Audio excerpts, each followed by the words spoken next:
Halo, iwa Elizabeth Sabu. Uli panja pakuti. Panja pa gate yanga ukufuna sha. Iwe ndi mundu osamfa komaso oli benselu. Iwe nakusanisha. Iwe meza wiki hata nakusani bwino tikumane unapwekesa dilu zono pano ukufuna sha. Iweyo ndinakusanishani.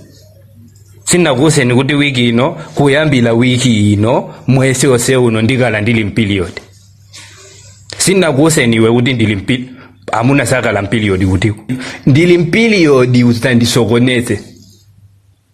Iwe ine ndinsilama se ndili mpiliyodi yana masani.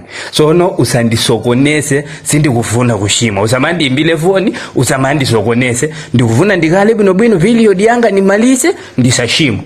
Osandiimbilaso.